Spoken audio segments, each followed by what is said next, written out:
Hey, good morning, Facebook, YouTube, and Twitch. And it's week 4 of the pro football season. Dwayne and myself do our pro football picks, talk about football in general. Usually it's the NFL. And it's been an interesting morning for me and as I say privately, the little guy. But he's ready. Had his walk this morning as usual. Ready to talk his sports. He actually sat in the house all day yesterday and watched sports because Friday was his traveling day, and he needed a break from traveling on Saturday. He didn't feel like moving. It's just one of them days. What's up, Wayne? It's football Sunday, man. I'm a little wrinkled. I'm a little disheveled, but I'm ready to go, man. It don't stop. It don't it stop. it be like that, man. Some Football don't stop, Sundays, man. yeah. Think about it, man. We in week 4 already, man. You blink your eye and you in week 4, man. Like, hey, man. After today, well, we gotta change our thinking.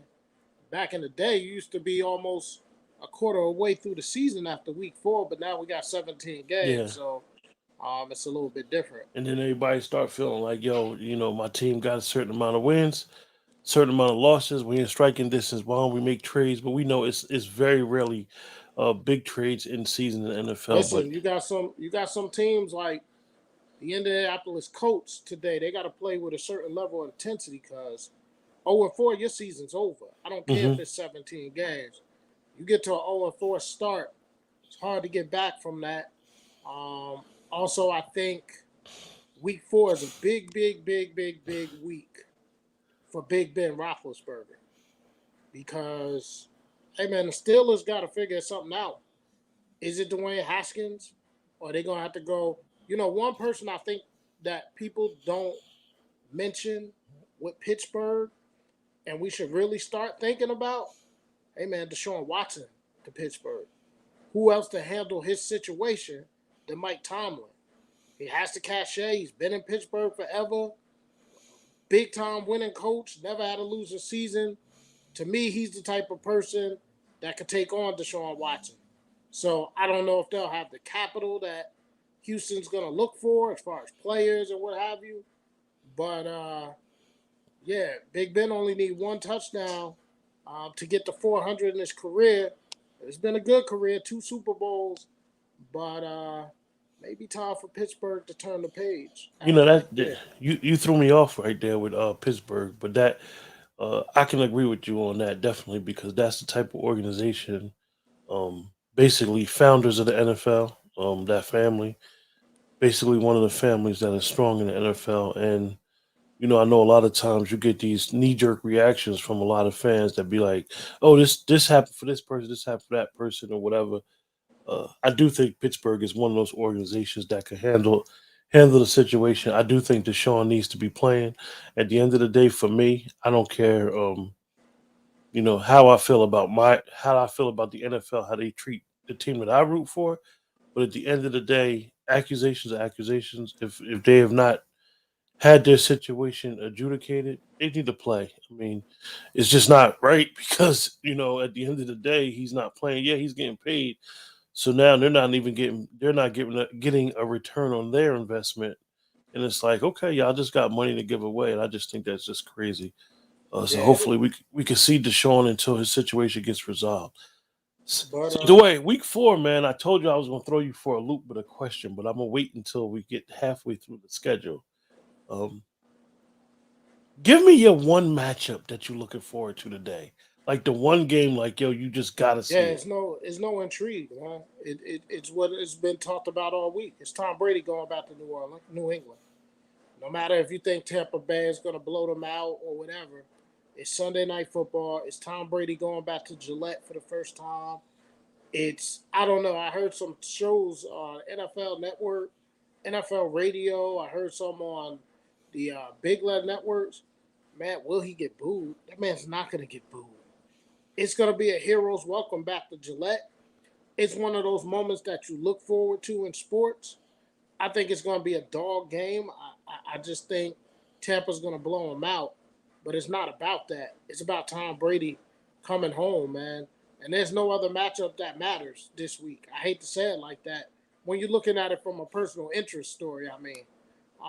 There's no other matchup to talk about other than Tom Brady going back to New England. Great, great. I know one game. I am looking forward to one game because it could put it could put their division aspirations. I know it's so early in the season, anything happens, but that NFC West got a battle today, man. That Seattle and 49er game. Oh I yeah, think now it's when you talk about games, yeah, I thought you were talking about interesting. What's interesting oh this week as far as a human interest story? I mean, there's games all over that are going to be good games today. I mean, the NFC West are all playing against each other this week, so that's big. But yeah, so it's some good matchups out there, man. I think one game that I'll be looking forward to in the 1 o'clock hour is the Browns and the Vikings. Stefanski going back, uh, playing against a team that he ran their offense for a lot of years, taking his Browns back to Minnesota, going up against some of his former players and some of the guys he coached with. So that's an intriguing 1 o'clock matchup for me. so I know you was happy last week. Our coach that we both like, as we would say, he's part of family. Zimmer got that big win last week. Big win. We both called it. Minnesota's a very interesting team at 1-2 because they could easily be 3-0. Very interesting team. I just think people should keep their eye. If you really want a dark horse team in the NFL, I think Minnesota and probably those Bengals, man. They're 2-1. They're 2-1, and I think that a lot of people did not expect that. So just to give some people, maybe them guys that's into fantasy world, maybe you might want to put the pick one of those players on one of those teams in the fantasy league. So moving right along, brother, Yeah, well, as we we follow. begin to as we begin to talk in the league, where they pay for play.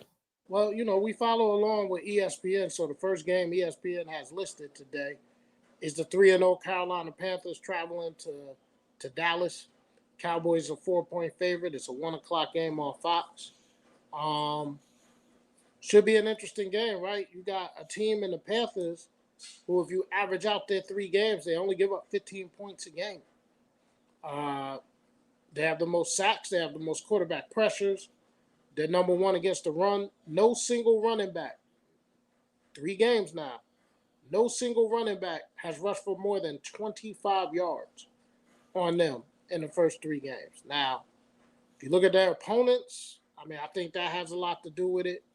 But they're going to get pressure. It's going to be a big game for 78 Terrence Steele to see how he holds up, see how much help the Cowboys are going to have to give him. Sam Darnold coming in. AJ Bouye is making his debut for the Panthers today. CJ Henderson may not. So we will see what's going on. The Panthers are 3-0 for the first time since 2015.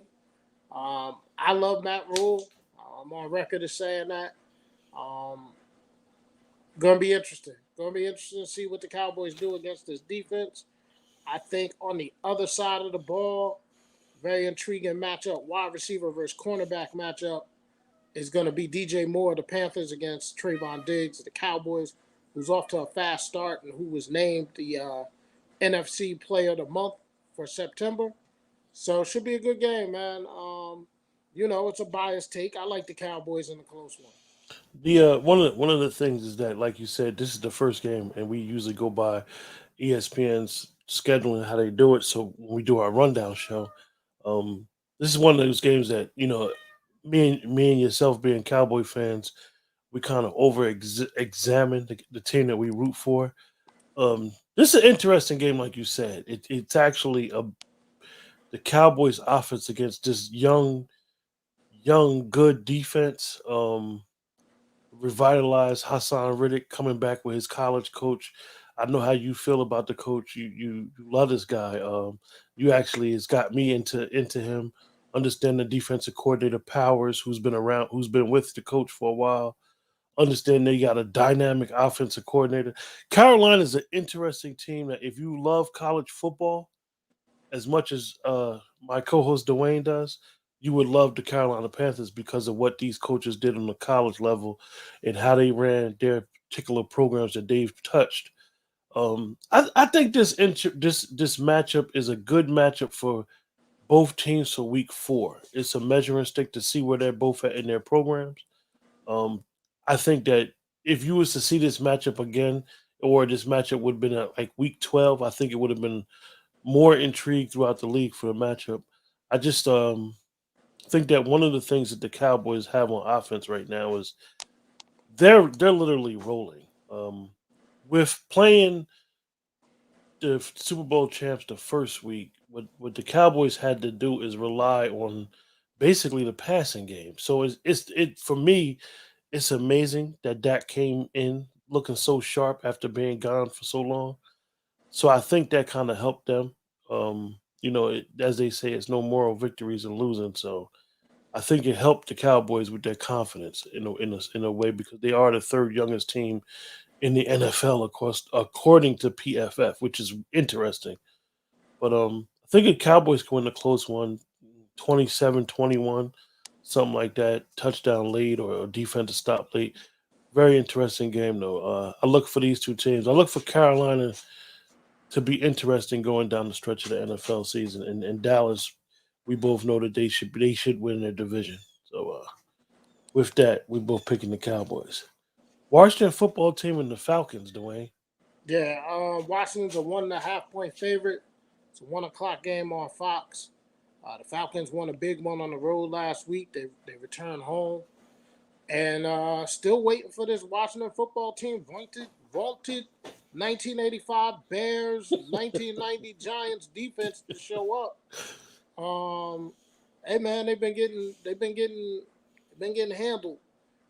Matt Ryan is a pro, but I think that Washington defense steps up today, and I think Washington gets the 2-2.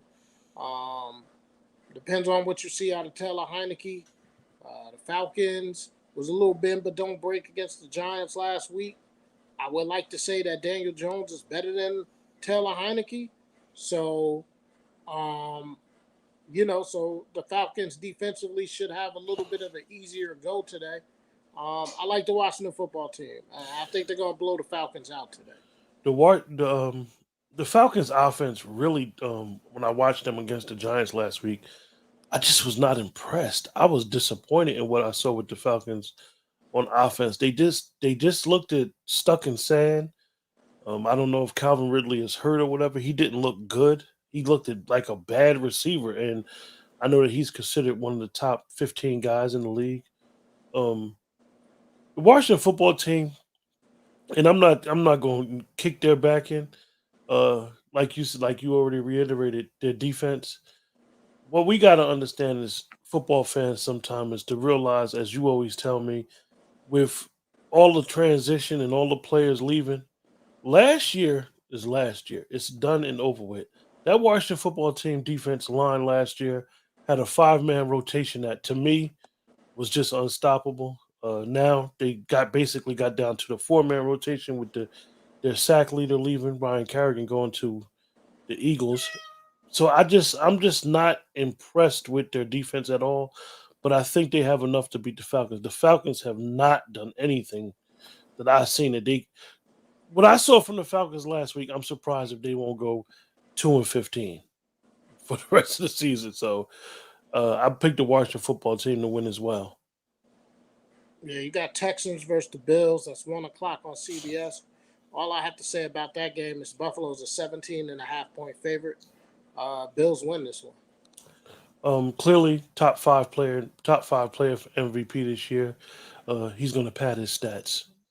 That's all I'm going to say. You The have quarterback will pad his stats. interesting battle of the North today. The Lions, who are 0-3, they lost a heartbreaker to Baltimore last week. They are going to Soldier Field to meet the 1-2 Bears, 1 o'clock on Fox. The Bears are a field goal favorite. Justin Field gets the start today. And I will just say, I hope Matt Nagy comes up with a game plan to protect Justin Fields. He failed his young quarterback last week. That's why there's buzz that Bill Lazor may call us plays today. And that may not be a bad thing for Justin Fields. I think the way that Matt Nagy handled the game last week shows that he will not be the head coach of the Chicago Bears next year. You got to protect this young guy. Um, But with all that said, I like Justin Fields. I'm a big Justin Field fan, and I think they found a way to allow him to make plays today at home. And I like the Bears to beat the Lions.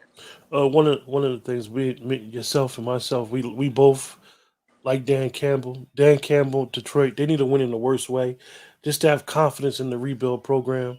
They lost three interesting games last week. They lost a heartbreaker. But it is what it is, and you got to just pick it up the next week. Unfortunately, they play in a Chicago team that's basically in the same boat that they're in a different way.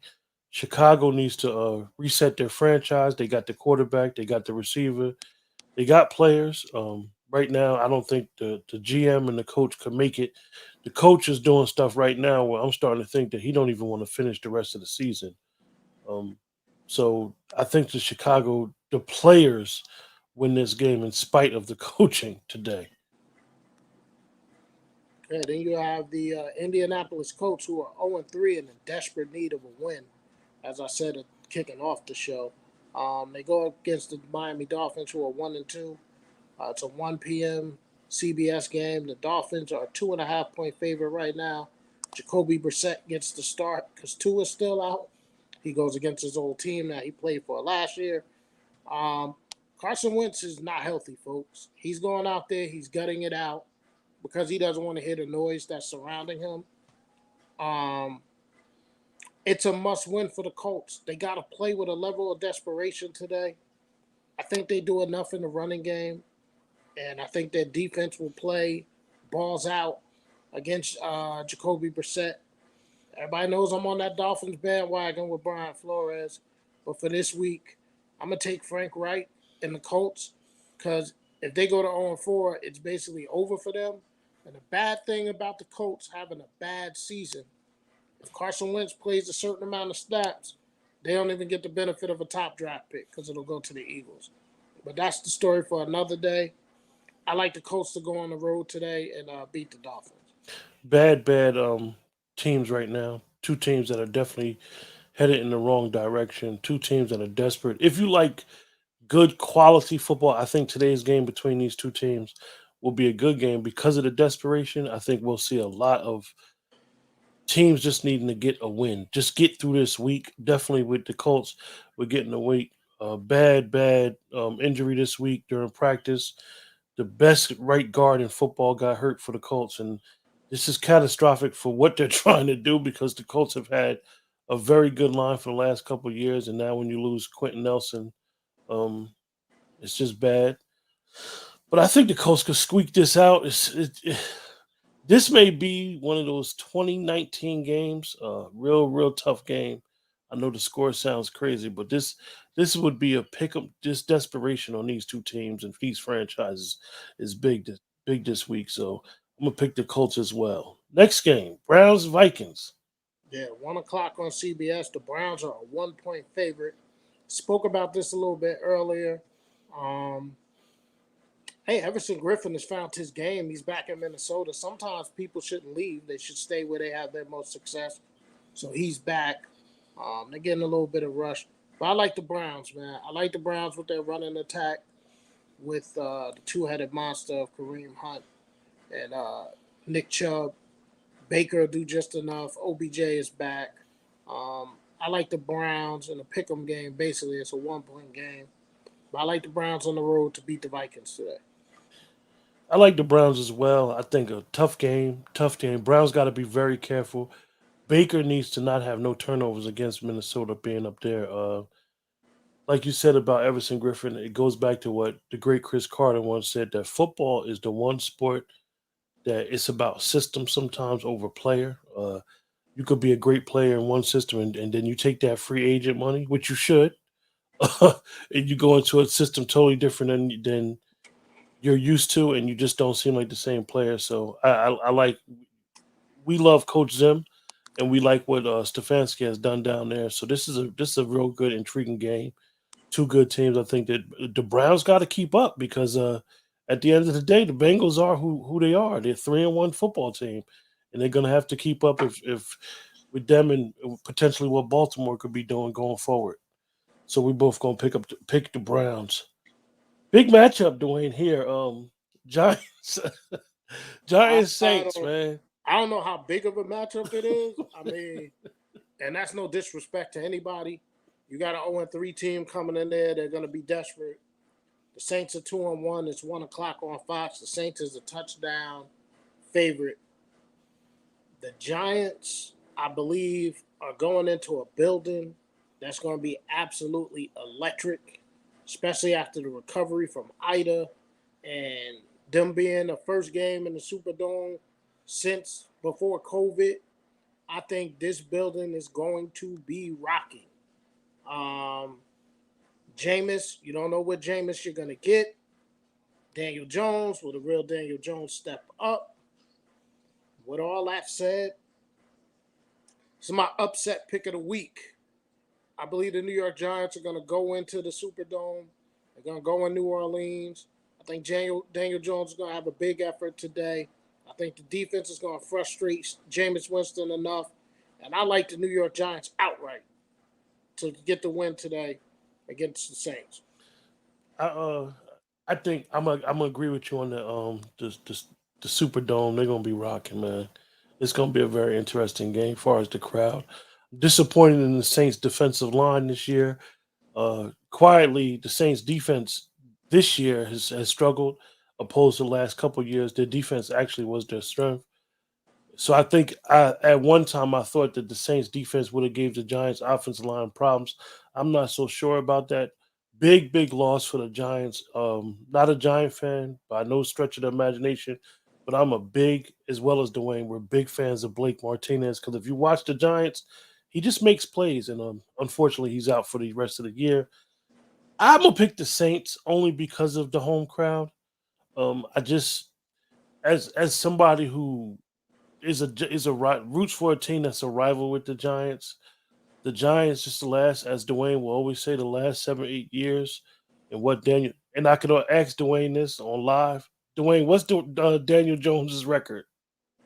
He has 8 wins, so he is now 8-22, and 4 of those wins are against the Washington football team. That's So all we need against to the know. rest of the league, you are what your record says you are. The Giants are going to have a real decision to make if this season turns really, really bad and they got a top 5 pick. Do you move on from Daniel Jones? When do you draft a quarterback? One of these young quarterbacks that's in college. It's going Yeah, to be now very interesting. And another interesting thing is going to be, is David Gettleman the person making those decisions?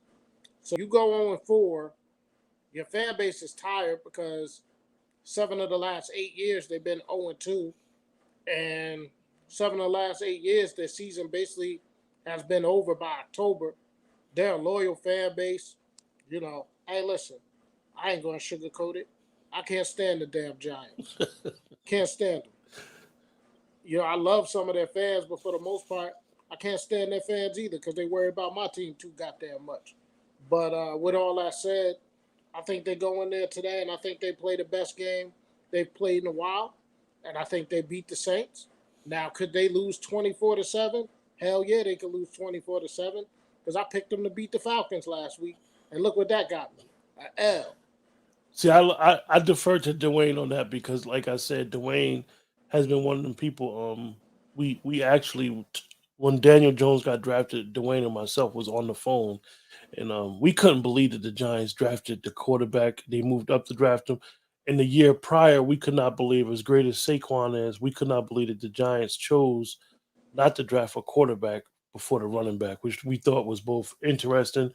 And actually, it's been coming to fruition every year. We talk about what's about to happen as far as their salary cap and who they decide to put their money on. So uh, when we talk about Daniel Jones, I always Dwayne is one of the people that knows knows his record and his record against his division against everybody else. So long the funniest thing about this game and me and Dwayne are being an earshot of watching some of this game. Me and Dwayne call Daniel Jones and Jameis Winston's turnovers waiting to happen. So this could get ugly quick for Yeah, both it could. teams. So moving right along, man. Yeah, speaking of an ugly game, you got Tennessee coming to the Meadowlands to face the New York Jets. Sorry, Tennessee's 2-1. Jets are 0-3. It's going to be a lost year for the Jets. You just got to somehow hope to develop Zach Wilson. I wish the Jets would have had a veteran to kind of bring him along a little bit differently. They're just hanging this kid out to dry. It's 1 o'clock CBS. The Titans are 6-point favorites. To me, they should be 20-point favorites. I like the Titans all day in a big blowout win. What's interesting about this game is the Titans don't have their top two receivers, and the spread is so high even on the road. Um, expect a lot of Derrick Henry today. I won't be surprised if the Titans just run the football every play. He may throw 10 passes at the most. I expect the Titans to just win. I don't know if they'll cover the 6, but they'll win with no problem. With that, moving right along, Chiefs Eagles. Yeah, last 1 o'clock game. The Chiefs come into the link. Both teams are 1-2. CBS, Kansas City is 6.5-point favorites. We know who the Chiefs are. We know who Patrick Mahomes is. This is a big must-win game for the Chiefs, and I think they're going to come out. And I'm looking at a 35-10 win for the Chiefs today. Big game for the Chiefs. One of the times that the former coach gets to go back home. One of the teams that he coached and coached for a long time. The Chiefs are an interesting team. Chiefs is a type of team that they could be had. I know a lot of people tried to say that the Chiefs had this dynasty, and the windows in the NFL don't stay open very long like they used to. They close real quick. Desperate. The Chiefs is desperate. I don't know if a lot of people looked at what's going on in the AFC West, but it's becoming a very, very formidable division. Denver's undefeated, Raiders undefeated, and the Chiefs. One of the Chiefs' loss came to the Chargers. So I think that they go into the link and win. But it's an interesting game. They only spread it 6.5. The Eagles. I would give the Eagles a puncher's chance if they did one thing, but they don't do it. The Eagles don't run the ball, and that's the only way that you could beat the Chiefs. You got to run the football, and the Eagles just don't run the ball. So I look for the Chiefs to roll. I will say this, man.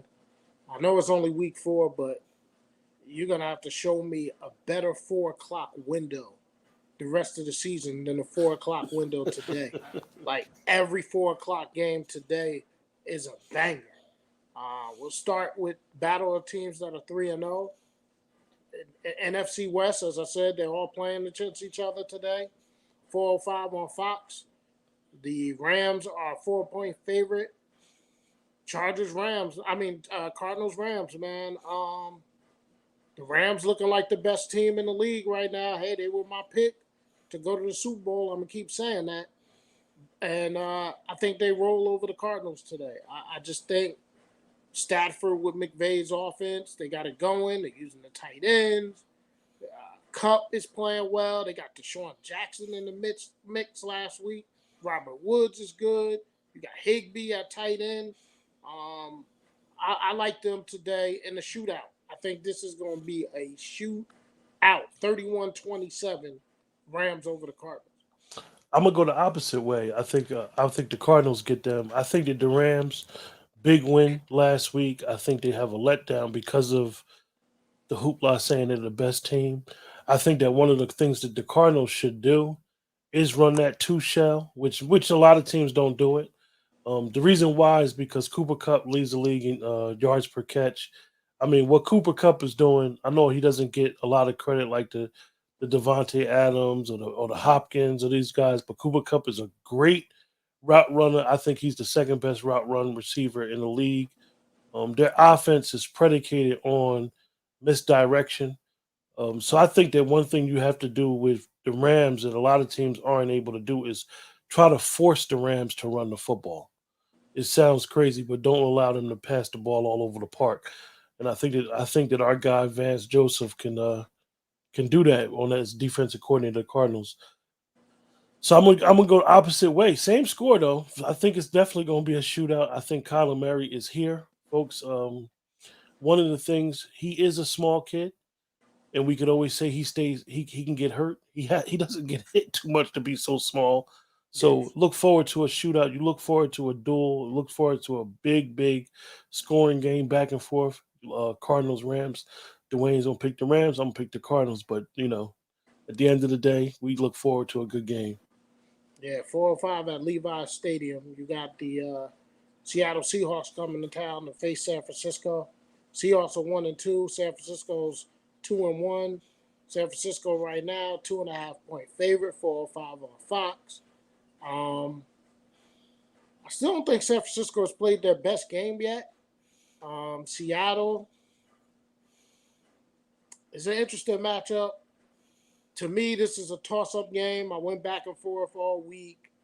And when it's a game like that where I can't come to a consensus and I'm going back and forth, I always side with the home team. So for that reason alone, I'll take the 49ers today. I have no feel for what the score is going to be. I have no feel for how this game is going to play out. I think they're two equally matched teams. I think the Seahawks needed more than the 49ers to try to get to 2-2 as opposed to 1-3. But even with all that said, I like the 49ers at home. I happen to watch two of the 49er games a lot, the last two. The 49ers, they haven't played their best football game. Probably their best the first game when they played Detroit, that first half they rolled. But I think that, a couple injuries here and there kind of knocked them off a schedule. The 49ers is an interesting team. Like I always say, they have a roster depth and good players they have, but I don't think they have that one or two good guys. Kittle is a great tight end. Seattle, I think Seattle got exposed 2 weeks ago when they lost that game to Tennessee. Then they got exposed as being soft in the middle. So I think that one of the things that Shanahan is going to do, he's going to run it right down their throat. I think that Seattle in the offseason had a little bit too much chirping from the quarterback and Dwayne Brown. I'm really disappointed in Seattle and what they did as far as their team. I think that Metcalf kind of got crowned as a great receiver too early. I think he's just a good receiver. I don't even think he's the best receiver on the team. Anybody that has ever watched me and Dwayne know how we feel about Lockett. Just makes plays. But I think San Fran just literally just punches them in the mouth today and gets away with a win. Oh, wow. Okay, next up, we got the Baltimore Ravens traveling Mile High Denver. Woo. The Broncos are 3-0, led by two-glove Teddy B, 425 on CBS. The Ravens are a 1-point road favorite. I'm going to go with Vic Fangio and his defense. I think he's going to dial something up, give Lamar a little bit of fits. Point of interest in this game, Lev Bell has been activated, will be in roster for the Ravens today. Don't know how much he'll contribute. I think the Broncos, with their running game, Melvin Gordon, and, they got some running backs there that's going to get it done. Teddy B will do just enough, two-glove Teddy. Broncos in a close one. I like the Broncos. I don't have a feel for a score. If you push me to it, I'll say 17-14. But interesting note in this game, I heard this morning, I got to give credit to the kickoff show on NFL radio this morning. They said a stat, and I was walking, and it literally almost knocked me over. In the fourth quarter or overtime, Justin Tucker has hit 50 consecutive field goals. Wow. Fourth quarter or overtime. So game on the line. If it's a close one, it's a field goal and it's Justin Tucker, the Ravens will win it. But I think the Broncos do just enough offensively, and their defense with Fangio steps up just enough. A lot of people said in the preseason they were a quarterback away from being a great team. No one gives respect to Teddy Bridgewater. He's one of the most disrespected quarterbacks in the NFL. I'll stop rambling about it. I'll just take the Broncos at home. One of the things about this game is my number one guy. He's a big Raven fan, so he'll be upset if he was to be watching this. I have to pick the Broncos. Anybody that knows watching our shows, me and Dwayne both are big Ted Bridgewater fans. I'm happen to love the chemistry that him and Noah Fant are forming.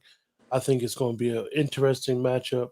I think that if you understand what Greg Roman has done in his career, and then you know that he's going against one of his close friends today in Vic Fangio, and Vic Fangio is an excellent defensive coordinator, been one of the top defensive coordinators the last 10, 15 years, and he will be able to devise a game plan to stop um this one player that literally probably is the hardest player to game plan for is Lamar, and I think they'll be able to shut Lamar down. And if Lamar and the Ravens do win, they'll probably have to score more than 21, 28 points, something like that, to win. I'm gonna pick the Broncos too. Then at the end of the day, what better home field advantages is in the NFL? Mile high, guys just don't have to win up there when they go up there.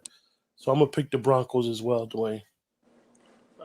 Last 4 o'clock game, 4:25 CBS. Big Ben, I spoke of him a little bit earlier in the show. We won't revisit that. The 1-2 Steelers versus the 2-1 Packers in Lambeau. The Packers are 6-point favorites. I like the Packers to roll over the Steelers today. Mike Tomlin may be in a situation where that never being under 500 could be in danger this year. And I think they fall at 1-3 today. I like Aaron Rodgers. I like Aaron Jones. I like the matchups. I don't think T.J. Watt is 100% healthy yet. The Steelers' defense is not playing defense like we know them to be in the past, and for those reasons, I'm gonna go with Aaron and the Green Bay Packers to win at home today. One of the things is that, I always look at the story within the story about franchises and where they're at is it's interesting that this matchup happens now because if you look at the way that these two organizations are going about their business is the Packers front office did something that the Steelers front office should have done is they should have drafted a quarterback that they knew could be the successor. Now, we don't know if Jordan Love is going to be worth a can of spray paint. However, they drafted him. And the Packers front office, and even though it made Aaron Rodgers a little quirky about it, is that they have what they call in the NFL a succession plan. The Steelers got caught, and the Steelers got caught with having a great quarterback towards the end of his career, and then the offensive line got old quick. Pouncey retired a couple years ago, and they're just not the same team. And now they're trying to rebuild the line, young receivers, good young running back, and the offensive line and the quarterback are old. Hopefully they could get themselves together. I don't think that they have a chance today against the Packers. And it's just a matter of the Steelers being who they are, and Tomlin, like Dwayne said, he never finished a season under 500. It is definitely in jeopardy this year. I just think the Steelers are a tough, tough team right now to really pick. You just don't know what you're gonna get with them. They just don't. They have no identity on offense, which is interesting. Like I said, the Packers are gonna roll. Top receiver in the NFL, hands down, arguably one of the best quarterbacks history of the league, still getting it done. Running back, so underrated, ain't even funny. One of the things that is interesting about the Packers is if they get other players to step up, the Packers are almost unstoppable.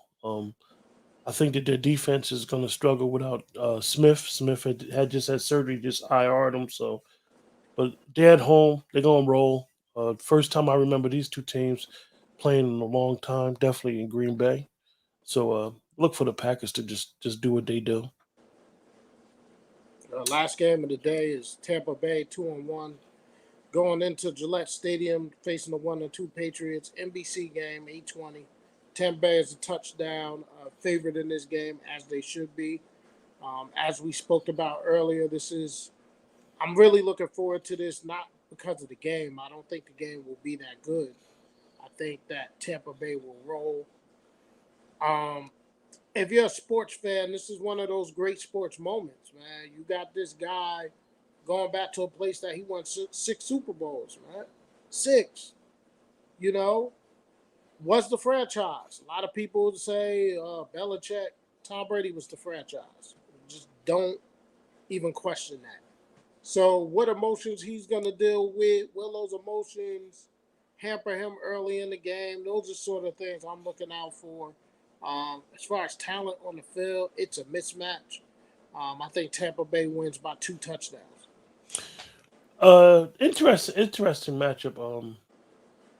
I know that things happen in sports. Me and Dwayne as kids, one of the biggest things that we ever seen, and it bothered us as kids, was to see Tony Dorsett in a Denver Bronco uniform. Um, so we never kind of like, even though we understand free agency, Tom Brady and the Patriots was a marriage that never should have broke up.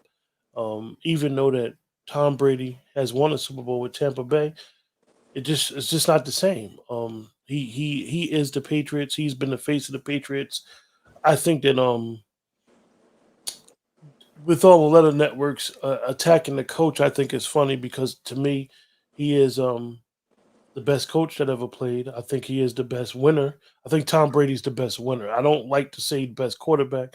I think he's the best winner. I think that Tom Brady relishes the big moment. I think some people are just made to succeed in the big moment, and Tom is the example of that. I think the game, honestly, I think the game is interesting on both fronts. I think that Tampa Bay needs to blow them out. I think that if it's close, Tampa Bay may start to like look at their team a little bit different. Far as what they're doing, a lot of hurt players Tampa Bay got. Secondary is struggling. JPP ain't there, so I think that Tampa Bay needs to jump on them early just to settle Tom down, just to settle their franchise down, because I think that settle their roster down, so to say, not their franchise. I think that the coach is who he is. The coach is going to take away their first option, which you really don't know who their first option is. I think it might be Mike Evans. So I think that so the coach may want to just get into a dirty running game. No Gronk today. AB may be the only player that may get booed going up there. Tom's not going to get booed like Dwayne said earlier. Um, very, very emotional game. Anybody knows anything about Robert Kraft is that he calls Tom Brady Tommy. He looks at him as his son. Um, Big moment for sports fans, like Dwayne said, and it is just if you like sports and you like the story behind the story, Tom Brady should not be on on the Buccaneers. He is a patriot, just like Peyton Manning was a cult, and certain guys just represent those franchises well, and they were the face of those franchises. So interesting game. I know NBC and all them guys is real happy that they got this game. So Yeah, it's a ratings bonanza, man. yeah, I know this is not something that we generally do, but I think because of the matchup, we do have to discuss the Monday Night Football game this week. The Raiders are undefeated. They're going into SoFi to face the Chargers on Monday night. No Manning brothers. They're taking the next few weeks off, so they won't be back to week 8. So this is just a straight Monday Night Football on ESPN. Derek Carr is playing exceptionally well. Justin Herbert, I think, from last year and this year, he's the best young quarterback, hands down, in my opinion. I don't think it's close. Um, and I like the Chargers, man. I like the Chargers at home. I think this is a team that's on the rise. Um, I think they got a quarterback that's exceptional. I just really think he's exceptional. Keenan Allen, Mike Williams, Ecker out of the backfield. This Los Angeles Charger team is a good team, man. A lot of people ain't want to give them credit because the team with the star in their helmet beat them. So that all of a sudden made people at the letter networks think that the Chargers are not good. They're crazy. If he stays healthy, Derwin James is one of the best safeties in this game. Question is, does he stay healthy? Joey Bosa with the pass rush. I like the Chargers. I like the Chargers. They're a 3-point favorite. I like to win it by at least a touchdown on Monday Night Football over the Raiders. I like them. well, one of the things Dwayne did throw me for a wrench, you guys. I didn't think that we were going to talk about this game. I do think that the Manning brothers probably had this game not scheduled to do, but I think they kind of regret not doing this game because two quarterbacks get to talk about two good quarterbacks in the league. Me and Dwayne, throughout the week, we call ourselves. Well, when we have our conversations, we'll have ourselves what we say, "Save me from jumping off the cliff," because what that mean one of us is about to say something crazy. So I'm about to say something crazy. Where I'm gonna say, Dwayne, if I say something crazy, save me from the cliff. The LA Chargers,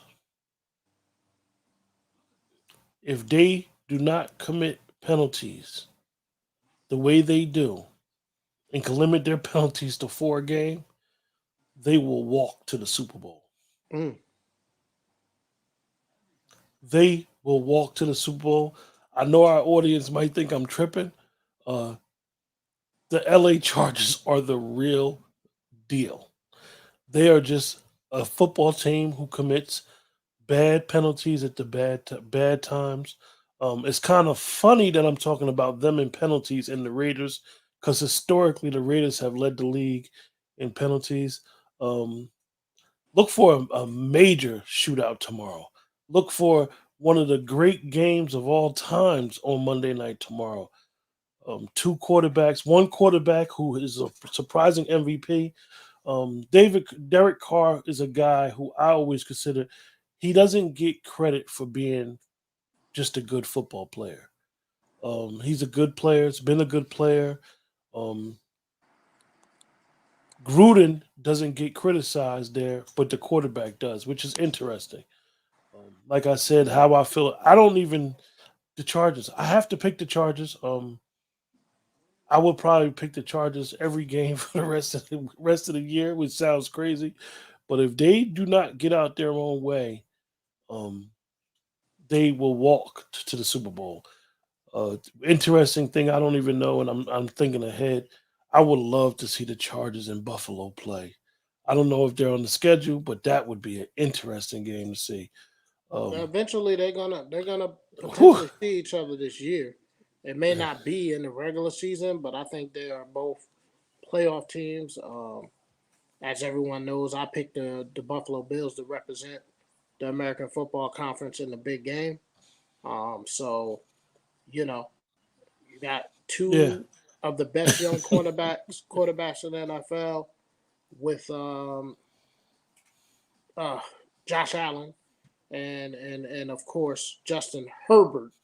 We have some people calling him Hey Bear, like his name is Bobby A Bear. No, it's Justin Herbert. One of Uh, the things Dwayne, and I'm glad that Dwayne brought up Derwin James. I want to ask you about 3 players, Dwayne, and I want you to tell me what is going on, like with college football and how we see these 3 players, and how they're just players. From what I see, they're positionless players. Derwin James, Jalen Ramsey, and Micah Parsons. Are those 3 players positionless? no, Jalen Ramsey's a shutdown corner. That's what he is. Um, it's going to be hard for me to say this because I'm such a fan of the kid that wears 27 in Buffalo, Tre'Davious White. But Jalen Ramsey's the best corner in football. He's the best corner in football. Derwin James, as I said earlier, if he stays healthy, he could be the best safety in football. They both have in common that they come from Florida State. So Micah Parsons,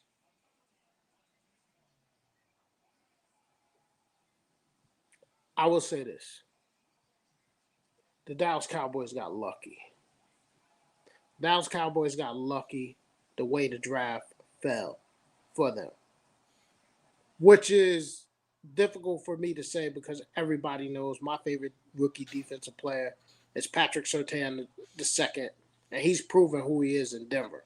So I wanted Dallas to get Patrick Surtain, right?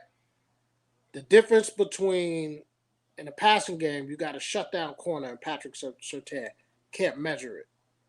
You have an elite pass rusher that also plays middle linebacker. So you got a guy, Micah Parsons, and this is no cowboy hype. This is no cowboy just me wearing the shirt and wearing the hat. you got a player in Micah Parsons that could change the game of football.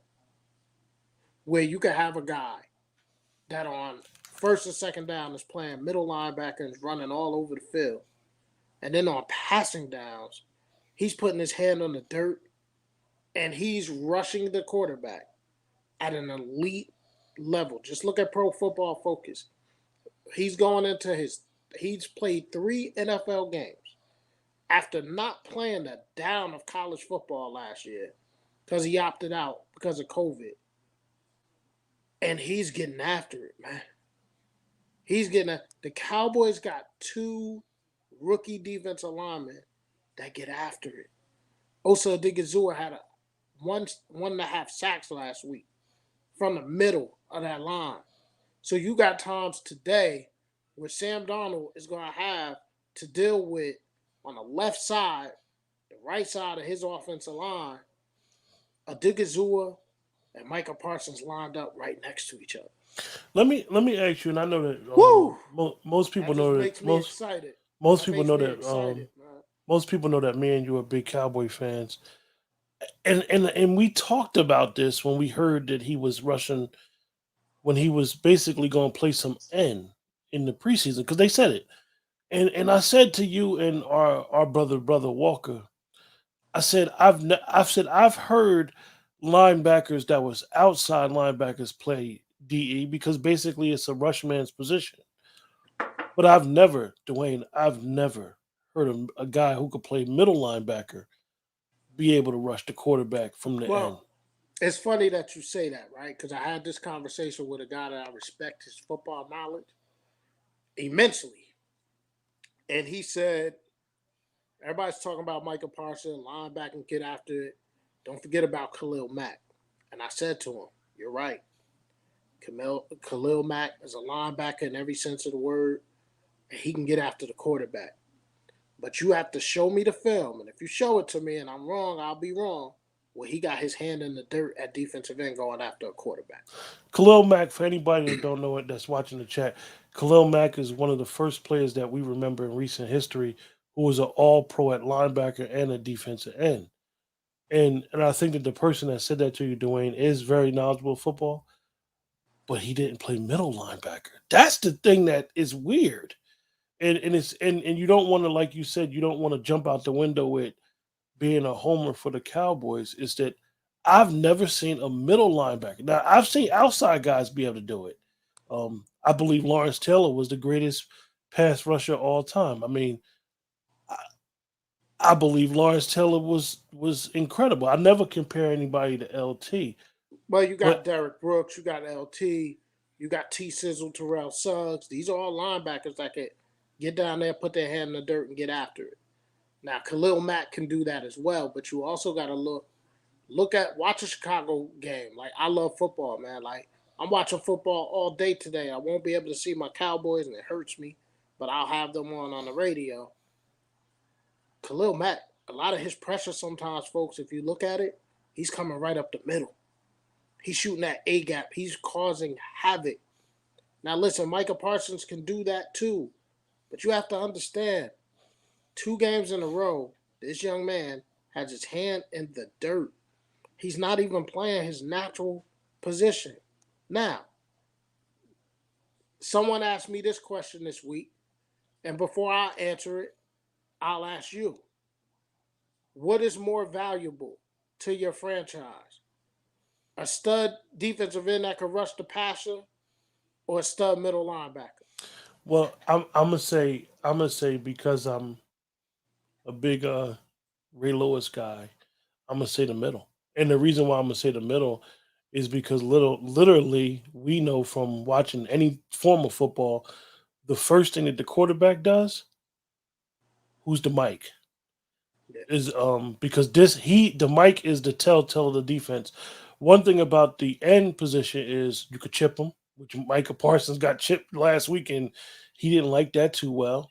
You could double him, you could roll coverage over that way.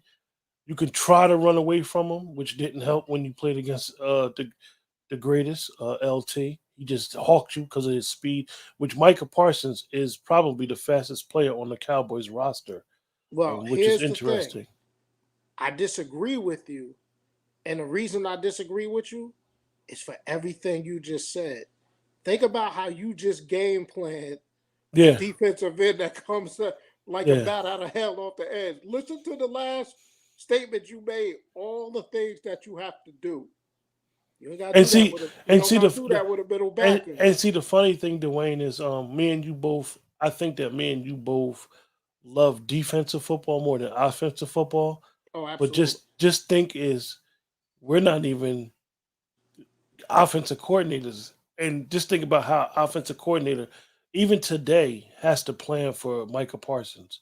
Just There's a thinking about like, yo, where's he gonna be at if I decide to say one thing that the Panthers do is the Panthers like to do empty backfield. You sure you want to do empty backfield with Parsons on the edge? You sure you want to do empty backfield where where you don't have to worry about the running back catching anything? It's a yeah. it's a good problem, as they say they call Dan Quinn DQ. It's a good problem to have, and I think going forward, it's a fun problem to have for them for Well, what they're trying to do. and the reason I asked that question because he said, as a Cowboy fan, where do I want to see Michael Parsons at? And it's not an easy answer, man, because the defensive end. Listen, man, watch The Blind Side, the movie. Okay, and there may be some things that Michael Orr had a problem with that movie. It's his story, so I have no problem with him having a problem with it. But the premise of The Blind Side, people need to understand. The premise of The Blind Side came about because of the most dominant and best player to ever play defense in the entire history of this National Football League. Played at the Meadowlands, played in New York, and he wore 56. There's a lot of left tackles that got paid because they had to protect the quarterback's blind side from Lawrence Taylor. He revolutionized the game of football, okay? In this league where they pass, the value of a middle linebacker has become diminished. Because if you look at it, the majority of the teams, look at the Cowboys. Just talk about the team we're talking about. Look at them this year. And somebody said to me, do the Cowboys run a 4-3 or do they run a 3-4? They actually run a 4-2-5. Okay, that's what the Cowboys are doing. They run something that's called big nickel. It's something that Dan Quinn didn't just come up. It's what people need to understand about Dan Quinn and what he did for the Dallas Cowboys this year. He got Joe Witt, who he knows completely. He brought him in. He took Al Harris, Joe Witt, Leon Lett, Adrian Duran, who's coaching our defensive ends. He took George Edwards, brought all these men together and said, "Here's my playbook from Atlanta." He threw it in the garbage can. Let's build this Dallas Cowboy defense together. And that's what they've done. The Dallas Cowboys, the weakness of the Dallas Cowboys defense, going back 15 years, has been the safety position. You now have a situation where the Cowboys have 3 safeties on the field at all times. They run a big nickel. And then when Canu Neal is in there, you basically got 4 safeties in there. So a position of weakness has become a position of strength. And because the way that they are running their defense, it now allows Trayvon Diggs, hey man, be the best cover corner that you could be in the NFL. The results of that is 3 interceptions in 3 games, first time since Everson Wall in 1985. So I say all that to say, I believe Michael Parsons should be a linebacker. But when I look at the NFL and I see that everything that's going on and see how this young man is getting after it at defensive end, I would have no problem with him staying there. It's an interesting dilemma going forward. I mean, when you know, and I know that people may get upset and be like, "You guys talking about your team too much." Eh?" We just mentioned the Cowboys, some things that we see because we watch them more than any other team. Um, it's funny when we talk about them because OC was not even projected to start, and here it is that this kid is He's coming on strong. I asked you a lot about him. You said, no, no, no. He's good, bro. He's really good. And I said, Dwayne, I ain't see him much of you. You said, no, no, no. He's good. I think that one of the things that Dan Quinn did, and one of the things that the great, it's a guy in Dallas who most people don't know, Will McClay, who I think does not get the credit that he deserves. Working well with coaches, working well with his coaches, that he actually, him and DQ took trips together to go do a lot of the scouting outside of the regular coaching staff, and allowed them to draft the 6 defensive players who are basically all going to play this year and be contributors. One of the things that Osi has is he has a wrestling background, um, and you could see it. You could literally see how he's able to shed blocks easier. It's a very, very interesting defense, like you said. Listen, we do talk about a lot of Cowboys, right? But we talk a lot of things. You ask me who I think the best quarterback in the NFL is right now, this season, through 3 weeks going on 4 weeks. Give me Josh Allen. Tell me a quarterback that's balling like that young man is balling. So don't think we just watch Cowboys, because we don't. We watch it all. Okay? Hey, I'll tell you how the Philadelphia Eagles need their head examined, because the most underutilized running back in the NFL is Miles Sanders. You can't see the greatness of that young man because of who he is. Austin Eckler, another great running back. Okay?